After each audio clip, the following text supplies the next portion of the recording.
Les hommes qui participent à ce cours de cuisine sont tous veufs. Maintenant, on met les oignons, l'ail et le soja. Allez, courage. Tout en s'initiant à la cuisine, ils doivent apprendre à gérer leur deuil. Je pense que l'essentiel, c'est d'être en groupe ici, en sachant ce qui est arrivé aux autres.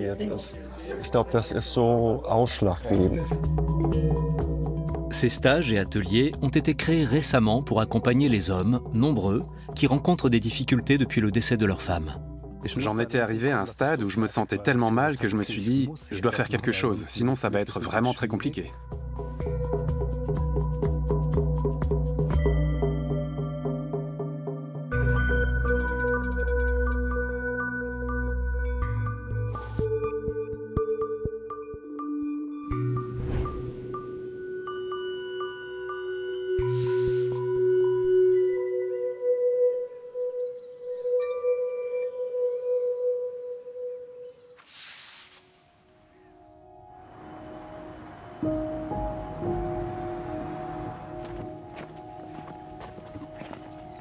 Toutes les semaines, Sören Brauneiss se rend sur la tombe de sa femme. Il est devenu veuf à 35 ans. Il y a 3 ans, son épouse Julia est morte des suites d'un infarctus.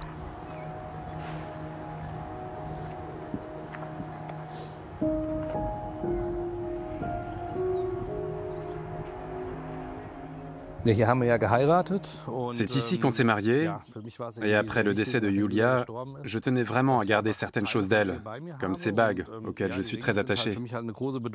En fait, ce sont nos 2 alliances. Je porte aussi la sienne en sa mémoire. Julia était l'amour de sa vie. Ils se sont rencontrés à l'adolescence chez un glacier, se sont mariés il y a 12 ans et ont eu 2 filles. Lorsque Julia a fait son infarctus, les médecins se sont d'abord montrés confiants. Ils pensaient qu'elle s'en remettrait. À 3 heures du matin, l'hôpital m'a appelé pour me dire que ma femme était morte. Ça a été très dur pour moi. Sur le coup, j'ai senti le sol se dérober sous mes pieds. À vrai dire, je ne me souviens pas trop de cette nuit. Tout s'est écroulé. Je crois que je ne me suis jamais senti aussi démuni qu'à ce moment-là. Le jeune veuf doit non seulement faire le deuil de sa femme, mais aussi s'occuper de ses 2 filles, âgées de 4 et 9 ans. Bien sûr qu'elles sont tristes, et il leur arrive parfois de pleurer. Mais chez les enfants, ça ne dure jamais bien longtemps. Elles fondent en larmes, et 1 heure plus tard, elles recommencent à jouer. Comme tous les enfants, quoi. Je ne cherche évidemment pas à leur transmettre en permanence un sentiment de tristesse extrême. Je ne leur répète pas constamment « Maman est là-haut, elle vous regarde tout le temps ». Dès le début, je leur ai dit « Maman est toujours là, mais on ne peut pas la voir ».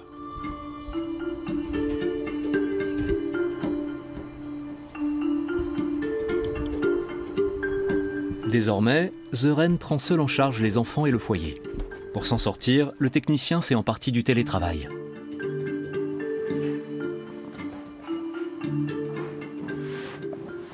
J'assume le rôle de Julia, il faut bien le dire. D'abord, les filles sont inscrites dans un club. Elles font beaucoup de natation, alors il faut les conduire à la piscine. Ensuite, elles vont voir des amis et il faut aller les chercher. Je dois aussi laver le linge et préparer leur goûter. En fait, il faut s'occuper de tout. Franchement, je l'avoue, c'est depuis la mort de ma femme que j'ai vraiment pris conscience de tout ce qu'il y avait à faire à la maison. Au bureau, on est concentré sur son travail, on fait ce qu'on a à faire, comme tout le monde. Mais quand on se retrouve avec le double de tâches domestiques à accomplir, on se rend compte de tout le travail que notre compagne abattait à la maison. Sören a largement dissimulé son chagrin. Dès que je me mettais à pleurer, tout le monde en faisait autant et on se retrouvait très vite dans un état émotionnel très intense. Je ne dis pas que ce n'est pas bien, c'est même sûrement utile de temps en temps. Mais malgré tout, je me suis rapidement aperçu que ce n'était pas bon pour les enfants de voir leur père perdre pied. Je crois que dans ces cas-là, c'est très important d'oser demander de l'aide, sans aucune appréhension. Quelques semaines après le décès de Julia, Sören appelle un service d'écoute pour les personnes ayant perdu un proche. La femme, au téléphone, lui recommande un accompagnateur spécialisé dans le deuil des hommes.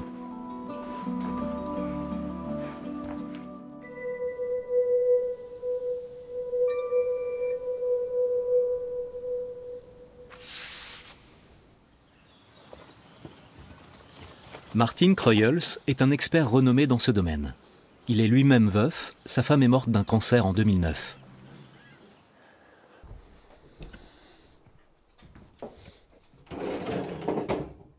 Je me suis retrouvé seul avec 4 jeunes enfants qu'il fallait élever. Donc je devais gérer à la fois une grande famille et mon travail en indépendant. Ça a été une période extrêmement stressante. J'avais souvent du mal à garder la tête hors de l'eau. J'étais régulièrement pris de migraines qui duraient parfois des semaines. Bref, ça n'allait pas mieux, ça empirait même. Jusqu'au jour où j'ai dû me tenir à la rambarde pour monter les escaliers qui menaient de mon bureau en sous-sol au rez-de-chaussée, parce que j'étais à bout de force. J'ai essayé d'entrer en relation avec d'autres hommes, mais ça n'a rien donné. Du coup, je me suis dit, si je ne trouve personne alors que j'ai contacté un tas de gens, je dois essayer de savoir à quoi c'est dû. Il y a énormément d'hommes dans la même situation que moi, et aucun d'eux n'en parle. Ils gardent le silence. Donc, je me suis demandé comment je pouvais créer un réseau, un groupe d'échange.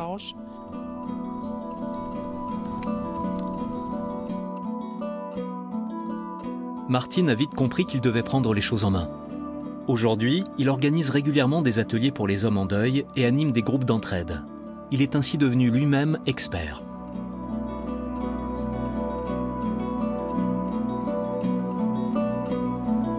Pour surmonter son chagrin, ce biologiste de formation a cherché avant tout le contact avec la nature.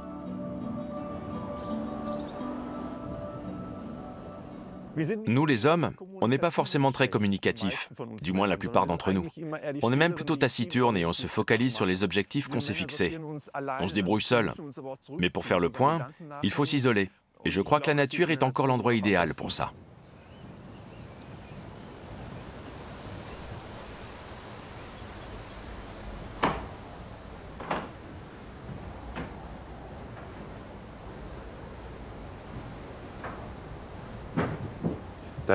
Là devant, il y a plein de bernaches nonnettes qui sont assises sur le sol, face au vent.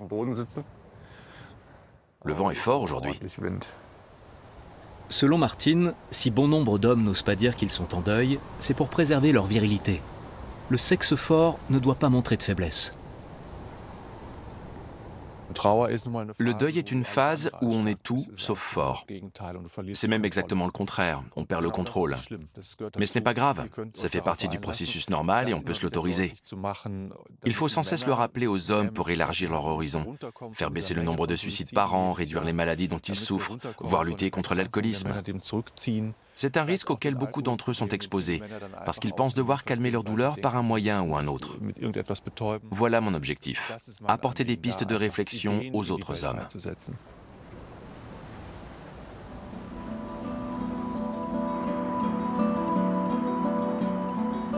À Bensheim, une petite ville au sud de Francfort, Martin veut partager ses idées avec ses pairs. 4 hommes se sont inscrits à son atelier. Sören est parmi eux. Après une courte présentation des participants, on entre dans le vif du sujet.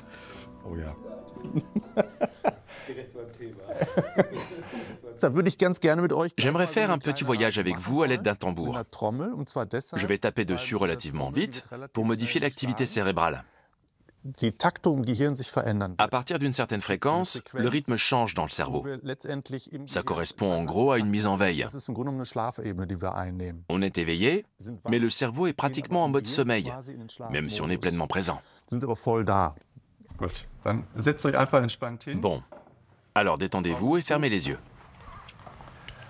C'est parti.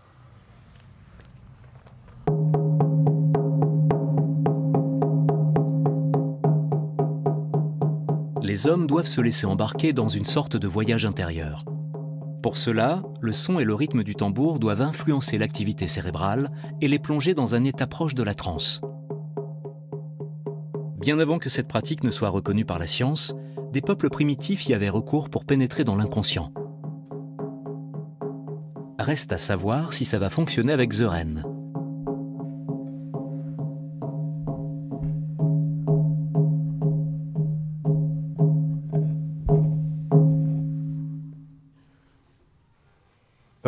Tu as vu quelque chose?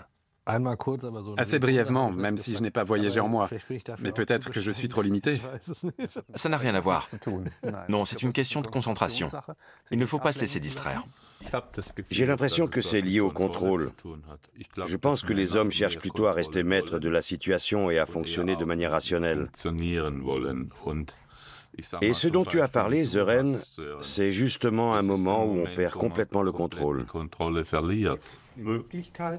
Pour l'expert, si tant d'hommes répriment leurs émotions, ce n'est pas uniquement dû au conditionnement social.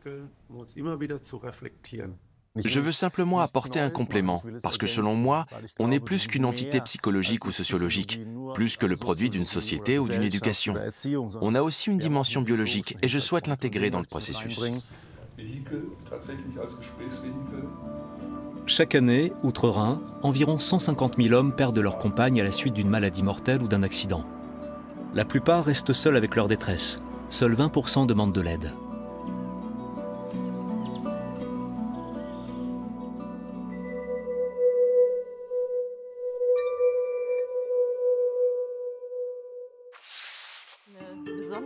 Depuis plus de 30 ans, Mechthild Schröter-Rupirer accompagne les personnes ayant perdu un proche et dirige un institut à Gelsenkirchen, dans la Ruhr. Une fois par mois, elle s'occupe exclusivement de garçons et d'hommes en deuil. Ce groupe se rencontre pour la première fois.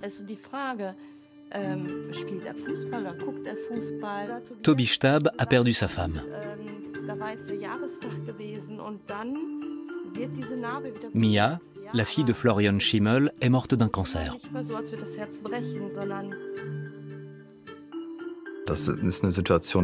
C'est une situation que je n'avais encore jamais vécue. Je ne savais pas comment gérer mes émotions et je me demandais ce qui allait encore m'arriver.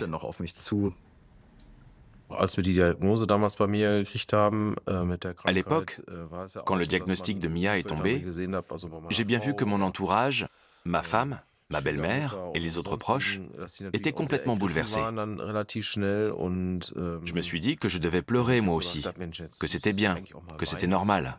Mais je n'y arrivais pas. Même à l'église, j'ai pensé, bon, c'est l'enterrement de ton enfant et tu ne veux pas pleurer pour être fort.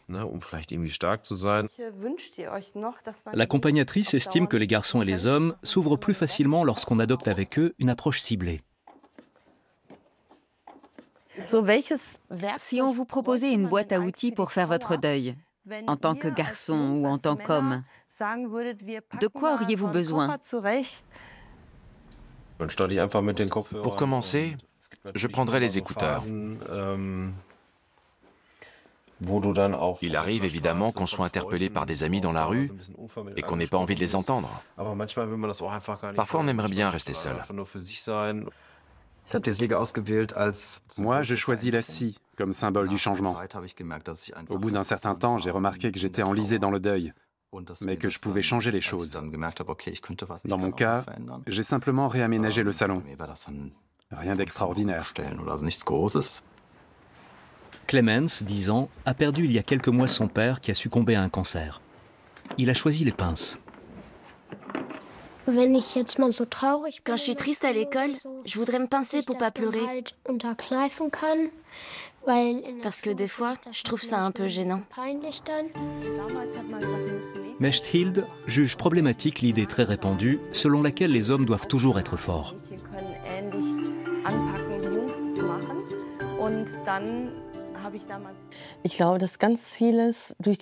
Je pense que ça s'explique en grande partie par la socialisation et je donne toujours le conseil suivant. En tant que père, oncle, parrain ou enseignant, en tant qu'homme, faites bien comprendre que vous êtes vous aussi en deuil. Bien sûr, vous n'êtes pas obligé de tous pleurer en public, mais dites que vous avez perdu un proche et quelle stratégie vous adoptez pour mieux gérer la situation. On confond souvent la force et la dureté. Alors on serre les dents, on a l'estomac noué, on refoule, et je crois qu'à la longue, ça peut rendre malade.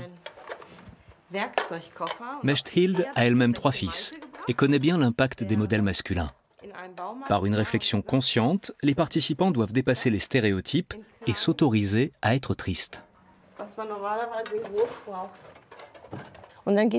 Il arrive bien souvent que dès 5 ans, les garçons disent « Je suis grand, c'est pas très grave ».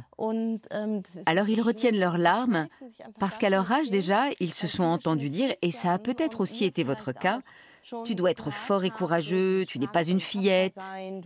Et on constate qu'à partir du CE2, très peu de garçons pleurent dans la cour de récréation. Se défaire des modèles intériorisés depuis l'enfance demande beaucoup de travail.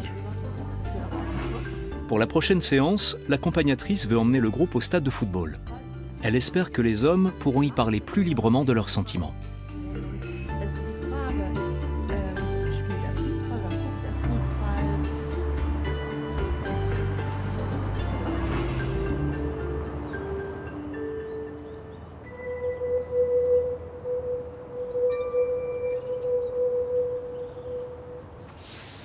Manfred Schröder a 75 ans. Et lui non plus n'a pas trouvé de mots pour exprimer ses émotions après la disparition soudaine de sa femme Sigrid il y a 2 ans. Ils ont vécu 47 ans ensemble dans cette maison, à la périphérie de Lübeck.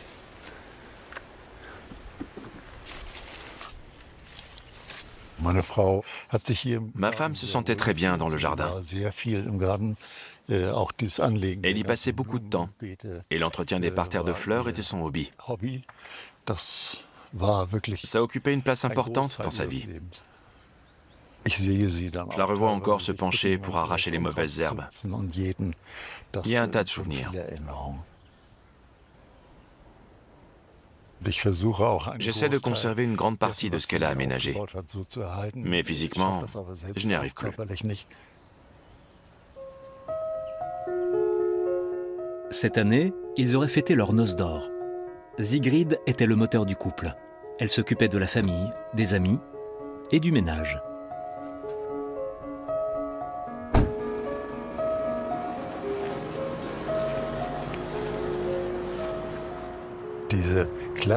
Chez nous, il y avait une répartition classique des tâches. C'était ma femme qui faisait la cuisine et la lessive. Elle me gâtait toujours en me préparant des petits plats, par exemple.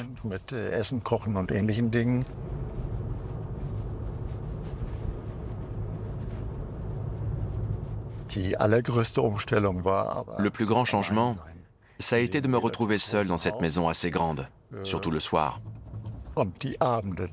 Mais d'une part, je ne voulais pas me claquemurer. Et d'autre part, je n'avais pas envie de manger tous les jours de la nourriture industrielle. Je voulais apprendre à préparer des plats sains. C'est pourquoi Manfred participe depuis 6 semaines à des cours de cuisine pour veufs. Dans la salle commune d'un service de soins palliatifs de Lübeck, des hommes se retrouvent toutes les semaines pour apprendre à préparer un rôti de porc ou une potée de légumes. Je suis content de te voir. Oui. Jusque-là, les hommes ne se sentaient pas très à l'aise au fourneau. Aujourd'hui, ils veulent s'attaquer à un plat exotique, un pokéball au poulet ouli-ouli.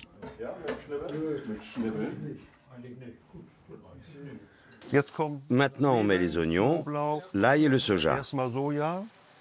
Allez, courage. On les vide ou on le coupe comme ça? On les vide.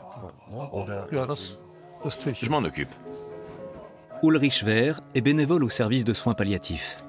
En 2015, il a mis en place ce cours de cuisine pour les veufs.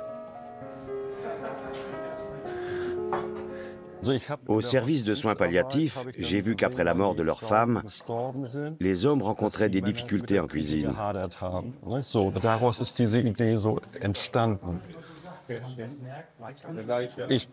C'est de là que l'idée m'est venue. Le plus important, ce n'est pas de faire à manger,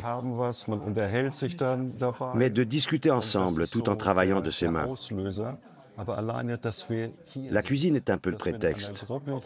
Je pense que l'essentiel, c'est d'être en groupe ici, en sachant ce qui est arrivé aux autres. Il faut couper les oignons jaunes, les gousses d'ail et les oignons rouges. Je ne sais pas si les ananas sont en morceaux ou en tranches. Et là, les filets de poulet, on doit aussi les couper. Je suis un peu perdu. Les hommes veulent préparer au total 9 portions. Chacun d'eux s'occupe d'un ingrédient.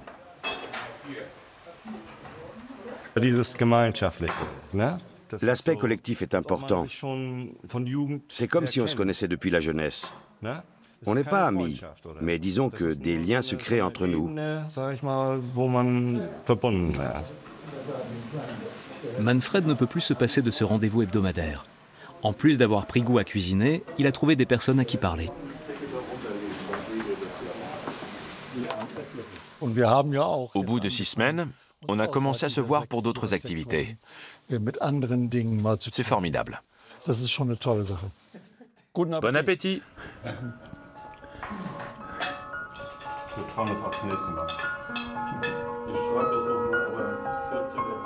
Les veufs doivent mettre en pratique ce qu'ils ont appris en cuisinant pour eux-mêmes et pour d'autres personnes. Manfred veut inviter de vieux amis. Reste à savoir s'il va s'en sortir au fourneau.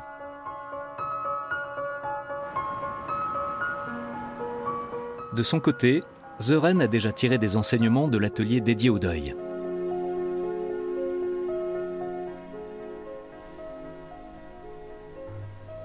Je crois que les hommes ont tendance à se refermer sur eux-mêmes. C'est dans notre nature. Il y a une part de fierté.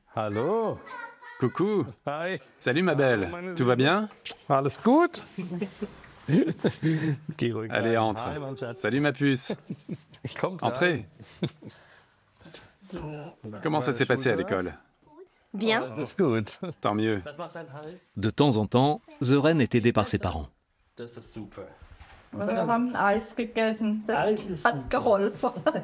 Elina et Léa avaient 6 ans et 1 an et demi à la mort de leur mère.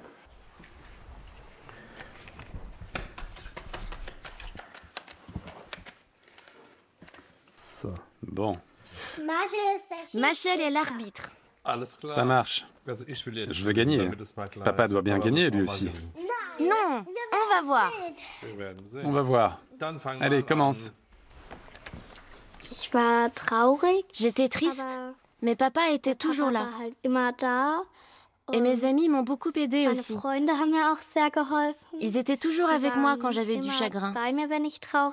Et pour ça, je dis merci à mon papa et à mes amis.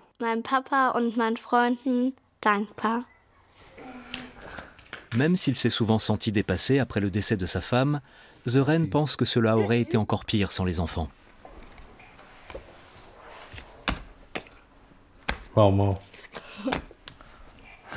Il fallait bien continuer. Je n'avais pas le choix.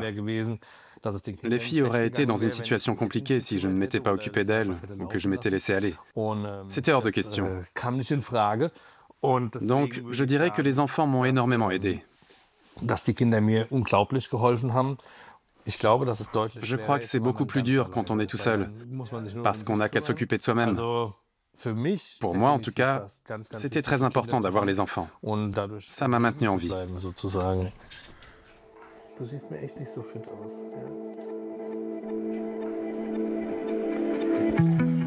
D'autres hommes n'en sont pas encore là dans leur travail de deuil. Retour à Gelsenkirchen. Mechthild a acheté des billets pour un match du FC Schalke 04.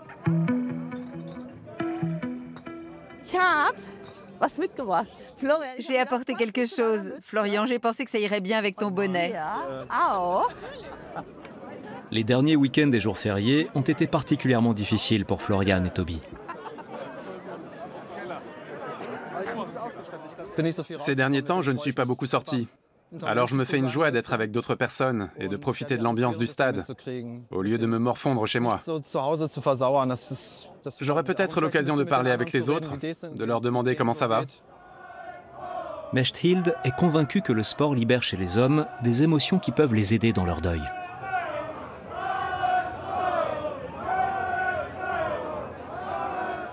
Non seulement on ne pleure pas assez, mais on ne crie pas assez. Bien sûr, il ne s'agit pas de passer ses nerfs sur quelqu'un. Simplement, parfois, on extériorise ce qui est au fond de soi et ça peut être libérateur. On se défoule, on jubile, on râle, on pleure. Et après, on se sent plus léger en rentrant chez soi.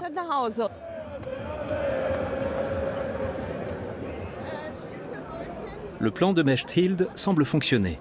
Florian et Toby engagent une discussion. Si je me rappelle bien, vous avez perdu votre fille, c'est ça? Oui, fin avril. C'est encore relativement récent. On va passer le premier Noël et le premier réveillon du Nouvel An sans elle. C'est dur. Et je crois que ce sera toujours comme ça.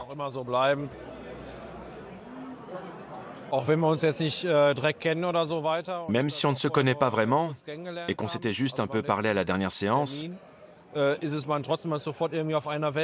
est malgré tout sur la même longueur d'onde. C'est un échange bien différent de celui que je peux avoir avec mes intimes, mes amis ou ma famille. Ça fait vraiment du bien après coup et donc, pour moi, c'est très important.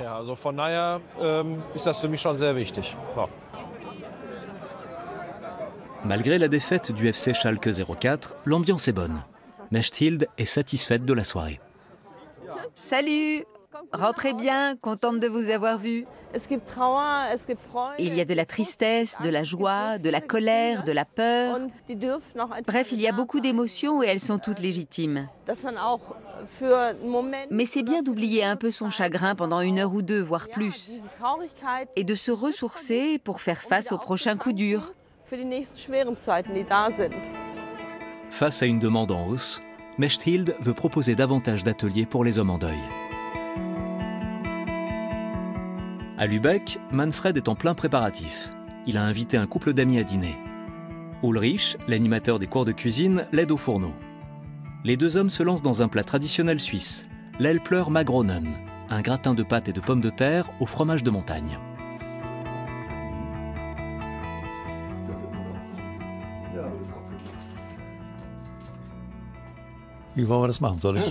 J'épluche les pommes de terre ou tu t'en charges? Je te propose de le faire. Moi, je coupe les oignons et puis on verra comment on s'organise après. Je préfère éplucher les pommes de terre avec un couteau normal. Avec l'économe, ça ne va pas très bien. Tu es nerveux? Non. En fait, ça va. Ce sont de vieux amis. Ils seront indulgents avec moi si mon repas n'est pas très bon. Ça sera bon. J'ai hâte d'y être. Manfred entend mener une vie épanouie et autonome, même après la mort de sa femme. Ulrich sait que c'est un défi de taille pour de nombreux hommes âgés.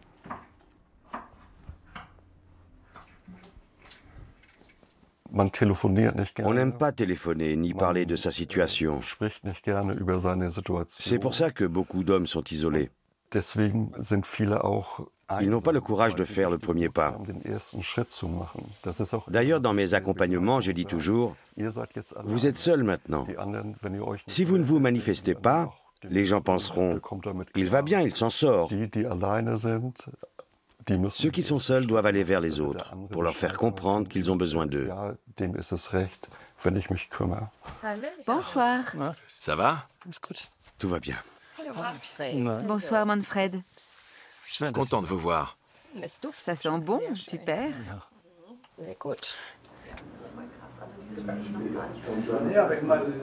Entre la cuisine et la vie sociale, Manfred doit désormais s'occuper lui-même de bien des choses. Avant, c'était ma femme qui faisait à manger. Moi, j'étais en charge des travaux d'entretien et ça me plaisait bien. Mais c'était toujours elle qui préparait les plats et qui les goûtait. Maintenant, il y a un certain nombre de tâches qui me reviennent. Bon, je vais à la salle à manger. Manfred a passé 2 heures en cuisine. Reste à savoir si son gratin de pâtes et de pommes de terre sera au goût de ses amis. Bon appétit. Merci. C'est un plaisir de vous recevoir. J'espère que ça vous plaira. Santé. C'est très bon. Oui, on en veut. Délicieux. Les invités ne tarissent pas non plus d'éloges sur les cours de cuisine destinés aux veufs. C'est une excellente idée. Merci. Il y a toujours des recettes intéressantes. Et je peux vous dire une chose. On n'a encore jamais préparé ni mangé de saucisses frites. À chaque fois, ce sont des plats que je ne connaissais pas avant. À l'avenir, Manfred souhaite inviter régulièrement ses amis à manger. Le cours de cuisine lui a donné confiance en lui.